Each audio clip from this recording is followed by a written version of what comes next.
All right, good morning, good evening, good afternoon, and welcome. All right, so what we're doing, guys, is this is the review that we are going to do in class on Monday. Today's actually Sunday. My goal is to get this video posted on YouTube to this afternoon. Send an email out to your parents and go from there, okay? This is the exact same thing. The big key, remember, we talked about in class is that make sure you guys know how to do every single one of these problems and know how to solve them appropriately, okay? Now, I gotta go a little old school with this and kind of write on the board. So on this chapter review, what I wanna make sure you guys do is if you have any questions, make sure you come see me the morning of the test or any other time, shoot me an email. We'll go from there. All right, number one, write an algebraic expression, okay? This was based on lesson 1.1, where it's 10 times of the cube of a number, okay? So 10 times, it'd be 10 times like that, a cube of a number.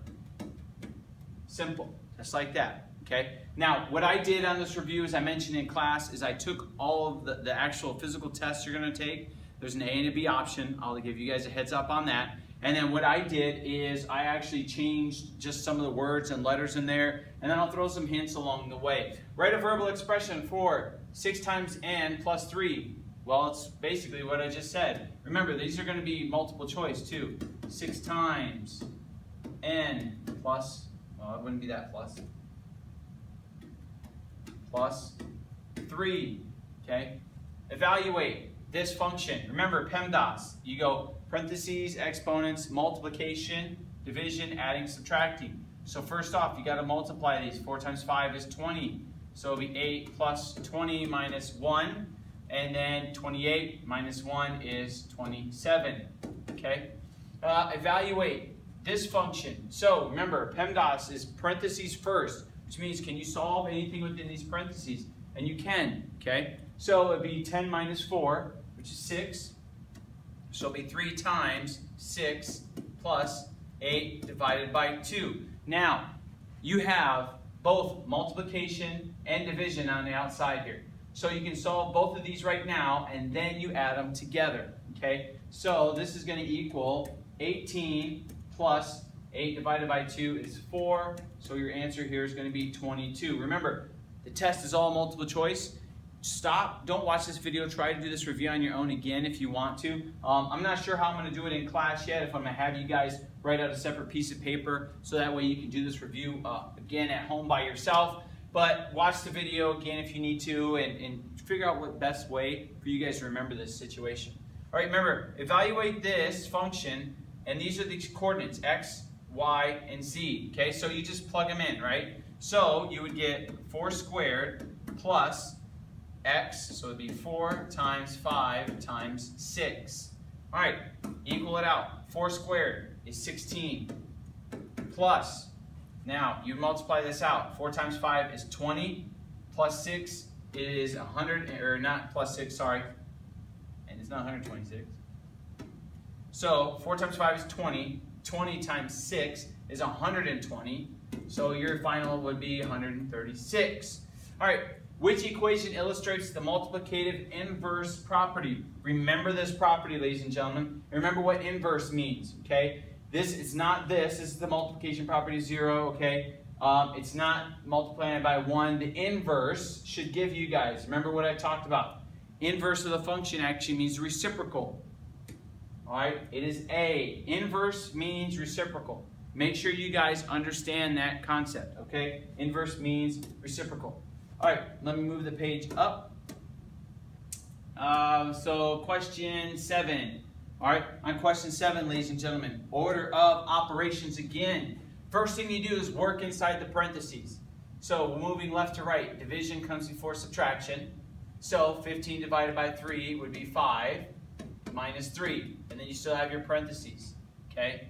Now, I can do 20 times 1 is going to be 20 plus 4.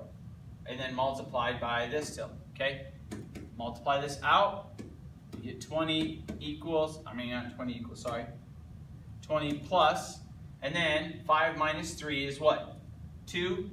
So 4 times 2, which equals 20 plus 8, 28. Okay, please make sure you guys go in that order.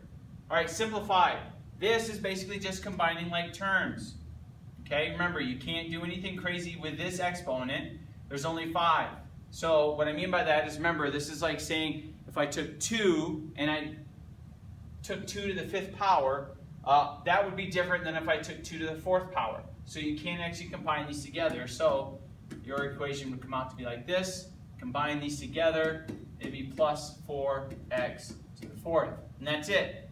Given the function, this, find the following. Okay? Now, this might take a little bit of practice for you guys. And so if you need a separate piece of paper for this, please do it. All right, so remember what I said. This means f of 0 means you replace the x in here, okay, x and x, x and x. Now it's going to be 0, 0, 0, 0. All right, so it's going to be 0 squared plus 5 times 0 minus 8. All right, if you set that up, that's 0, that's 0. Your answer for this is minus 8. Okay, now if you do 2, so 2 squared would be 4 plus 5 times 2 minus 8. Okay, set up, this would be 10. All right, so everybody hopefully sees that. 4 plus 10 is 14, minus 8 is 6. Negative 3. Now this is where it gets tricky. Make sure you guys get this. All right, negative 3 squared plus 5 times negative 3 minus 8. All right, do your parentheses exponents first. Exponents, negative 3 times negative 3. Negative times the negative is what? It's positive. So make sure you go, it's 9. And then this is 5 times negative 3 is negative 15, okay, minus 8. Set it all up, ladies and gentlemen. 9 minus 15 is a negative 6. Negative 6 minus 8 is going to be a negative 14. So no, on that one it's negative 14. Last but certainly not least, let me change the color since it's going to be kind of close. Plug in a negative 1. All right, negative 1 squared plus 5 times negative 1 minus 8.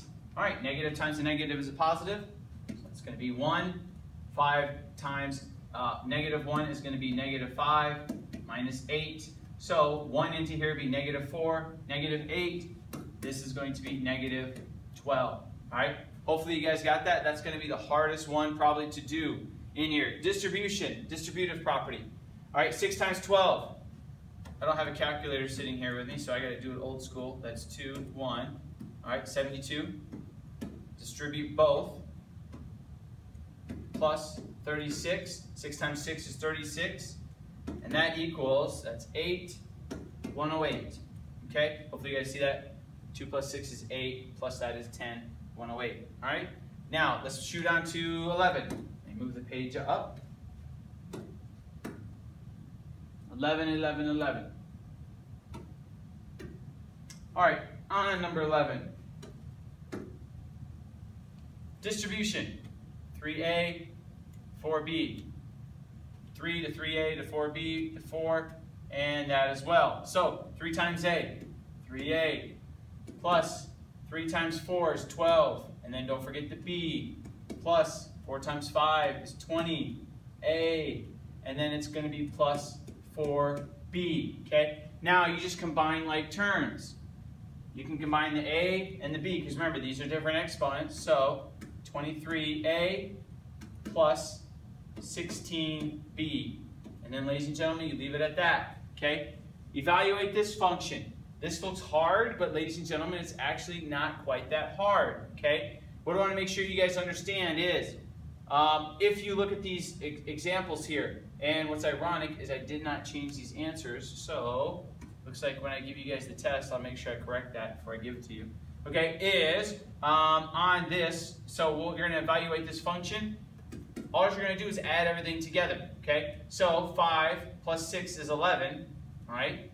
And then you can have the fractions into it. So it's 11 and 3/7, all right? Plus 7, you can add that in together. So it's actually going to be 18 and 3/7. 18 and 3/7, okay? It looks difficult, ladies and gentlemen, but it's not really that hard, okay?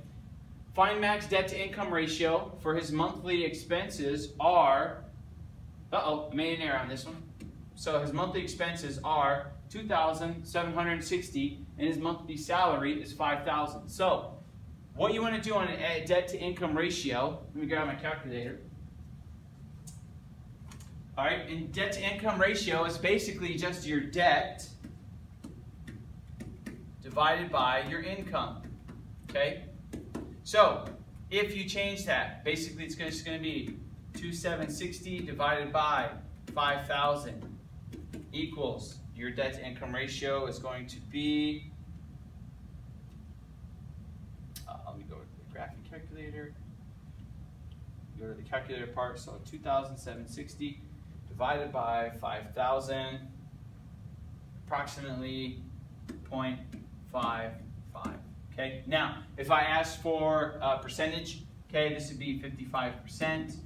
All right. Just understand, if I were to do this backwards, I'd get a number greater than 1, which would not be conceivable because you can't have a number at higher percentage than that. So remember, the debt to income, ladies and gentlemen, is debt over income. That's important for you guys to remember. Okay. 14, Juan is buying a cover of his car, which has a length of 14.5 feet. If the covers are only sold in whole foot increments, what size should Juan buy? Common sense, right?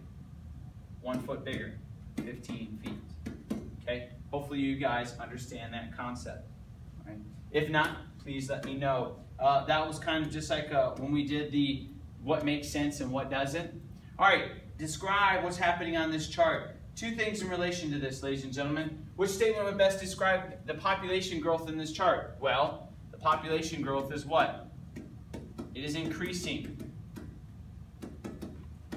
All right, so here's a couple things just to make sure you guys understand. You might see something on the test. If you see a flat line, ladies and gentlemen, on a graph, that means what? That means no change. Okay, there's nothing at all. You're just cruising right along. Okay. If I asked if there's a population change, instead of having this line, it was a straight line like this, would there be a population change? No, it would be the same.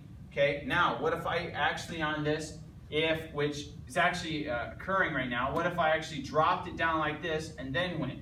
Well, you'd have a sharp decrease in population and then it levels off. So please make sure you understand those 2 different areas and concepts, okay? Just in case you see something different. All right, 16.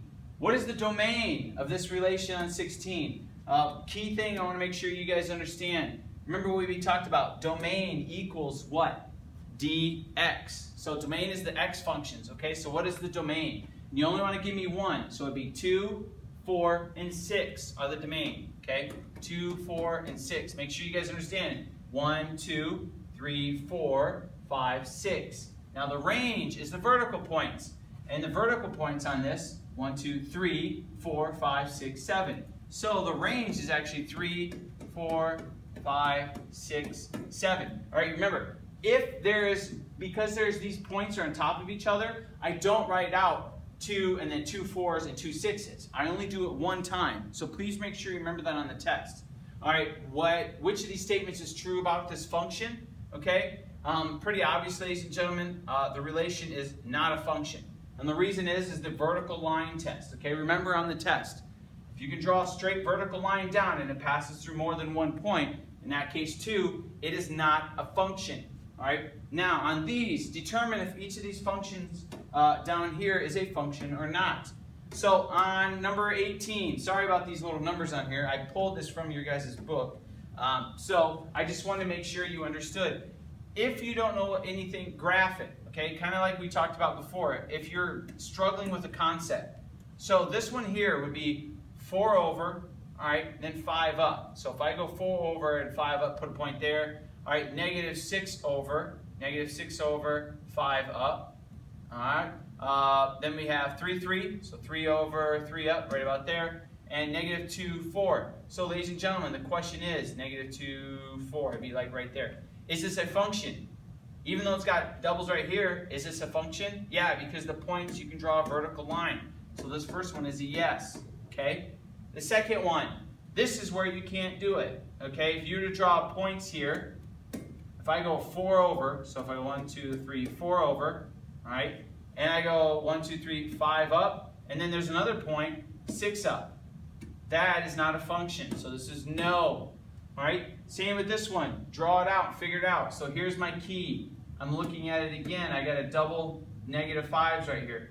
So 1, 2, 3, 4, 5. All right, if I go over negative 5 and I go up 3 and then I go up 5, what do you got? A line that'll transfer through. So this is a no as well. Now you look at this crazy one, ladies and gentlemen. The question is can you draw a line only through one point? Yes. So this last one is a function, okay? Like I said, all right, let's keep going here. 19, intercept, determine what the y-intercept is. Interpret what it is. On the test, it's going to be multiple choice. This graph, I threw it up here, is kind of just for you guys to look at. And so, if anything, it would be an approximation. So, an approximation on this one would be, I'd say, about 70, okay, or 65. Both would be acceptable. Remember, it'll be multiple choice. Just know that it's not 50. It's not going to be 0. It's not 150. It's wherever it intersects, okay, the y-intercept. Interpret the end behavior of the function.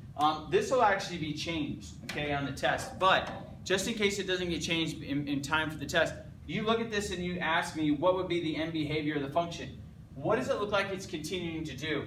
It's looking like the grants, okay, U.S. patents are actually continuing to do what? Patents are increasing on a yearly basis, okay? Patents are increasing.